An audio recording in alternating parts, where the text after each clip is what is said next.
Bonjour, bienvenue sur les livres d'émancipation. Aujourd'hui, nous allons parler d'un livre d'Alain Soral, Comprendre l'Empire, demain la gouvernance globale ou la révolte des nations.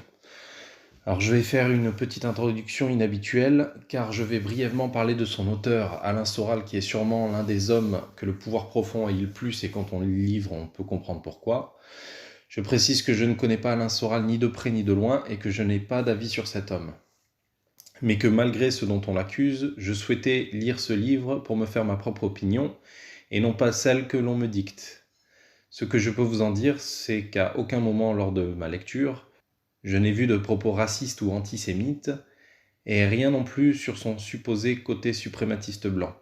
Mais au contraire, il prône à plusieurs reprises la réconciliation de tous les peuples autour des valeurs françaises, et montre de la sympathie envers les patriotes musulmans. Ce livre participe à l'éveil de notre degré de conscience, et je pense, avec la qualité du travail mené ici, qu'il mérite largement d'être lu. Voilà, maintenant que cette petite polémique est étouffée, je ferme cette parenthèse et je vais vous lire le synopsis du livre. Composé de textes clairs et incisifs, racontant ce combat d'idées qu'est l'histoire, sans omettre de restituer ces idées dans l'histoire qui les a vues naître. Comprendre l'Empire aurait tout aussi bien pu s'intituler Sociologie de la domination ou Sociologie du mensonge, tant l'Empire et domination par le mensonge sont liés. Peu universitaire dans sa forme, mais fruit de 50 années d'expérience combinant lecture et engagement, cet essai retrace le parcours historique de la domination oligarchique engagée depuis plus de 2 siècles en Occident, instrumentalisation de l'humanisme helléno-chrétien, noyautage de la République par les réseaux, exacerbation des antagonismes de classe et manipulation de la démocratie d'opinion. Un long processus initié au XVIIIe siècle par le cartel bancaire qui approche de son épilogue avec le nouvel ordre mondial. Une tentative d'imposer par la ruse un pouvoir dictatorial qui met, à l'horizon 2012, le monde occidental face à un choix qui l'engage tout entier. La dictature de l'Empire ou le début du soulèvement des peuples, la gouvernance globale ou la révolte des nations. Essayiste à scandale autant qu'à succès, Alain Soral, auteur de Sociologie du dragueur, Vers la féminisation, Misère du désir et autres abécédaires de la bêtise ambiante, nous propose avec Comprendre l'Empire son livre le plus profond, le plus complet et le plus polémique de tous. Alors l'auteur commence par nous parler, vu que ce roman se veut chronologique, de la Révolution française. Pas la mythologie révolutionnaire, ce début de roman national qui, nécessairement, comme chaque fois qu'il s'agit d'instiller dans l'esprit du peuple sa soumission à un ordre nouveau, en fait une lutte de biens. Lumineux, progressiste, contre le mal, obscurantiste, absolutiste, sur la Révolution française dans le sens de l'histoire vue par Jules Michelet.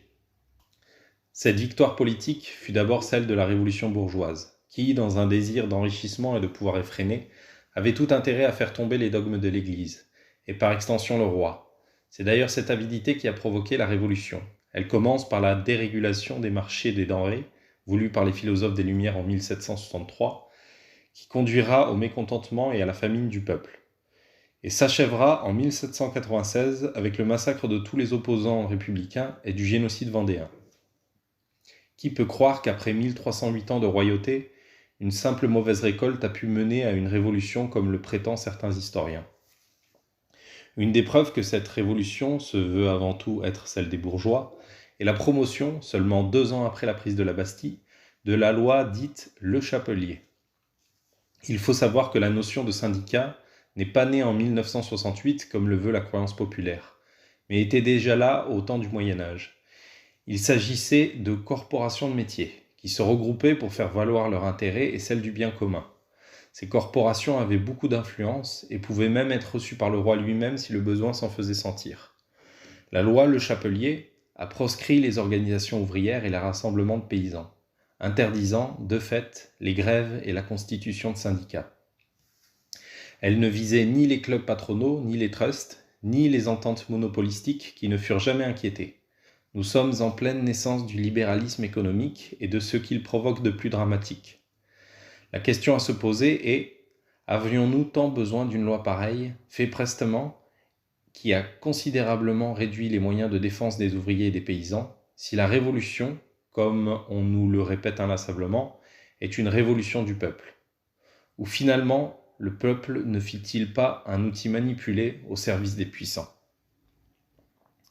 Je ferme cette petite parenthèse révolutionnaire pour passer à un des autres sujets abordés dans le livre, et je vais vous lire une citation parmi les nombreuses qui ponctuent ce livre.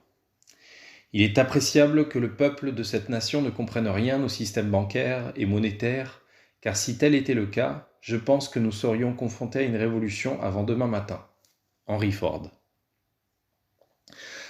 Le roi et l'Église étaient un frein au développement du nouveau monde économique voulu par les Lumières. En effet, la religion catholique y interdisait l'usure, mot se définissant comme l'intérêt d'un prêt à taux abusif. Avec le développement du commerce et des échanges, le prêt avec intérêt devenait de plus en plus nécessaire.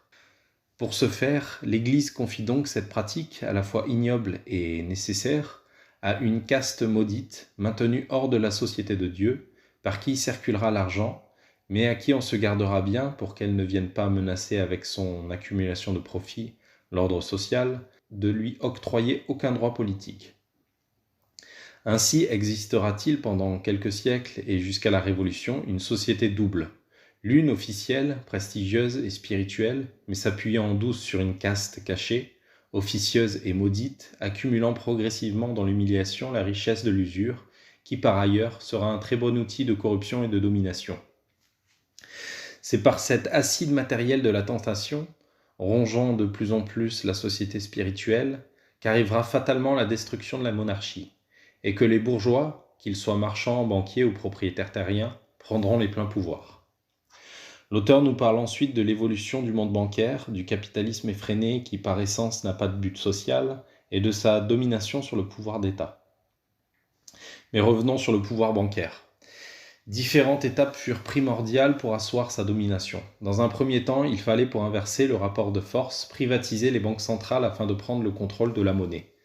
Cette privatisation, imposée à l'insu du peuple, maintenu dans l'ignorance complète des processus bancaires, les États se voient tous désormais dans l'obligation d'emprunter l'argent nécessaire à leur développement sur le marché privé avec intérêt. En France, ce sera la fin du droit de prêt à taux zéro par la Banque de France, par une loi du 3 janvier 1973 que l'on nomme Pompidou-Giscard-Rothschild, et qui avait nécessité au préalable l'éviction du général de Gaulle par le putsch de 68 et de sa démission en 1969. Pour l'Europe, ce sera la création de la Banque centrale européenne, imposant en douce par l'article 104 des accords de Maastricht, rebaptisé article 123 dans le traité de Lisbonne, cette même interdiction à toutes les banques nationales des membres de l'Union européenne. Ce racket bancaire aura non seulement produit la dette irremboursable que l'on connaît aujourd'hui, mais sera ensuite la raison majeure de la fin de toute politique sociale de développement. Alors je vais terminer là, même s'il reste énormément de choses à dire sur ce livre, car il aborde vraiment beaucoup de sujets socio-économiques, philosophiques, etc., qui vous permettront d'élever votre degré de compréhension.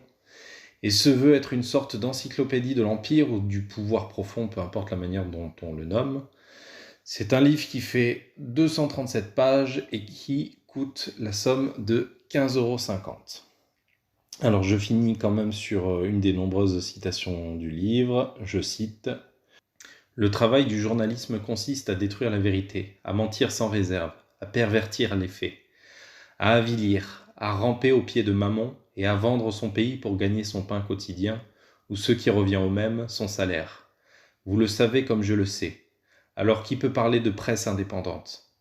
Nous sommes des pantins et les vassaux des hommes riches qui se cachent derrière la scène. Ils tirent les ficelles et nous dansons. Notre temps, nos talents, nos possibilités et nos vies sont la propriété de ces hommes. Nous sommes des prostituées intellectuelles. » John Swinton, journaliste, à propos de la liberté de la presse lors de son discours d'adieu au New York Times.